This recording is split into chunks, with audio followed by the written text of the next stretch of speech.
बॉबी के खिलाफ एक बहुत बड़ा सबूत हाथ लगा मन्नत को। जी हाँ दोस्तों, मन्नत सीरियल के अपकमिंग एपिसोड में देखने को मिलने वाला है, जब ऐश्वर्या के गुंडों के साथ हाथापाई में मन्नत भी उस आखिरी सबूत को खो देती है तो वह बहुत ज्यादा निराश हो जाती है। वह सारी बात विक्रांत को बताती है। विक्रांत ने तो भाई दोबारा पेनड्राइव घुमाकर गलती कर ही दी थी, तो वह मन्नत को क्या ही कहता। वह भी बहुत ज्यादा निराश हो जाता है।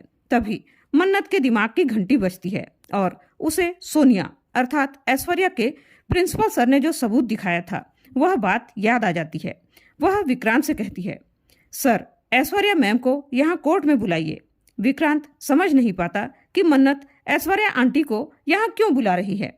वह मन्नत से सवाल करने ही वाला होता है कि मन्नत कह देती है, आपको जितना कहा है उतना ही कीजिए, क्योंकि हमारे पास बहुत कम समय है और अगर आज बॉबी के खिलाफ गवाही नहीं दी गई तो वह जेल से छूटकर विदेश भी जा सकता है और उसे कभी सजा दिला ही नहीं पाएंगे।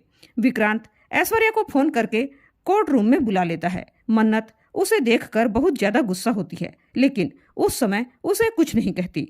ऐश्वर्या को एकांत में ले जाकर कहती है, मैम अगर आपने बॉबी के खिलाफ गवाही नहीं दी तो मैं आपके परिवार के सभी लोगों को यह बता दूंगी कि आप ही मेरी जन्म देने वाली माँ हैं, और यह भी बताऊंगी कि कितनी बेरहमी से आपने मुझे समुद्र के किनारे मरने के लिए छोड़ दिया था।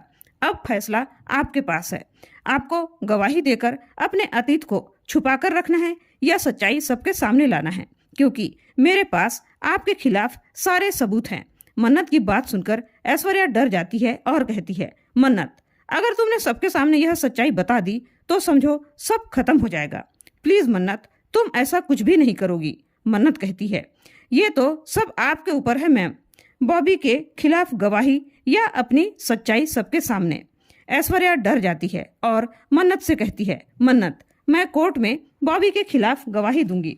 आखिरकार दोस्तों, ऐश्वर्या बॉबी के खिलाफ गवाही दे ही देती है और बॉबी को सजा हो जाती है। बॉबी को सजा मिलते ही विक्रांत और मन्नत खुश हो जाते हैं और शालिनी तो काफी इमोशनल हो जाती है।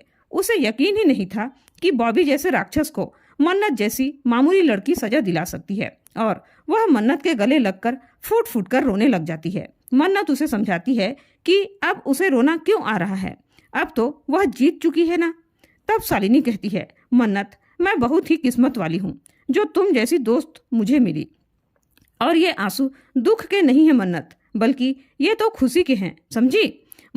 मन्नत आज तो तुम्हें मेरे घर चलना ही होगा, क्योंकि तूने वो कर दिखाया जो किसी का अपना भी होता तो भी इतनी हिम्मत नहीं दिखाता और साथ नहीं देता, और तूने तो अपने जान की परवाह भी नहीं की और उसे बार बार धन्यवाद देती है। अब उधर रवीना बौखला जाती है। वह नीतू से कहती है कि अब तो मैं विक्रांत की सच्चाई सबको बताकर ही रहूंगी। लेकिन दोस्तों, नीतू रवीना से वादा कर देती है कि वह बॉबी को जेल से निकलवा कर ही रहेगी। रवीना जब उससे पूछती है कि वह आगे क्या करने वाली है तो नीतू उसे फिलहाल तो कुछ नहीं बताती, सिर्फ इतना कहती है कि रवीना तुम मुझ पर भरोसा रखो, मैं ऐसा कुछ करूंगी कि सारा पासा ही पलट जाएगा।